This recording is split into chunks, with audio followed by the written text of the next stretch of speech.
யூதர்களின் திருவிழா ஒன்று வந்தது. இயேசுவும் எருசலேமுக்கு சென்றார். எருசலேமில் ஆட்டு வாயிலுக்கு அருகில் 5 மண்டபங்கள் கொண்ட குளம் ஒன்று உண்டு. எபிரேய மொழியில் பெத்சதா என்பது அதன் பெயர். இம்மண்டபங்களில் உடல் நலமற்றோர், பார்வையற்றோர், கால் ஊனமுற்றோர், முடக்குவாதமுற்றோர் ஆகியோர் திரளாய் படுத்து கிடப்பர். 38 ஆண்டுகளாய் உடல் நலமற்றிருந்த ஒருவரும் அங்கிருந்தார். இயேசு அவரை கண்டு நெடுங்காலமாக அவர் அந்நிலையில் இருந்துள்ளதை அறிந்து நலம் பெற விரும்புகிறீரா என்று அவரிடம் கேட்டார்.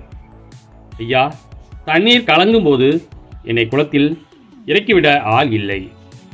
நான் போவதற்கு முன் வேறு ஒருவர் இறங்கி விடுகிறார் என்று உடல் நலமற்றவர் அவரிடம் கூறினார். இயேசு அவரிடம், எழுந்து உம்முடைய படுக்கையை எடுத்துக்கொண்டு நடந்து செல்லும் என்றார். உடனே அம்மனிதர் நலமடைந்து தம்முடைய படுக்கையை எடுத்துக்கொண்டு நடந்தார். அன்று ஓய்வு நாள். யூதர்கள் குணமடைந்தவரிடம், ஓய்வு நாளாகிய இன்று படுக்கையை எடுத்து செல்வது சட்டத்திற்கு எதிரான செயல் என்றார்கள். அவர் மறுமொழியாக, என்னை நலமாக்கியவரே உம்முடைய படுக்கையை எடுத்துக்கொண்டு நடந்து செல்லும் என்று என்னிடம் கூறினார் என்றார். படுக்கையை எடுத்துக்கொண்டு நடந்து செல்லும் என்று உம்மிடம் கூறியவர் யார் என்று அவர்கள் கேட்டார்கள். ஆனால் நலம் அடைந்தவருக்கு அவர் யாரென தெரியவில்லை.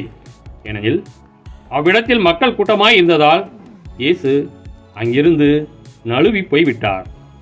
பின்னர் இயேசு நலமடைந்தவரை கோவிலில் கண்டு, இதோ பாரும், நீர் நலமடைந்துள்ளீர். இதைவிட கேடான எதுவும் உமக்கு நிகழாதிருக்க இனி பாவம் செய்யாதீர் என்றார்.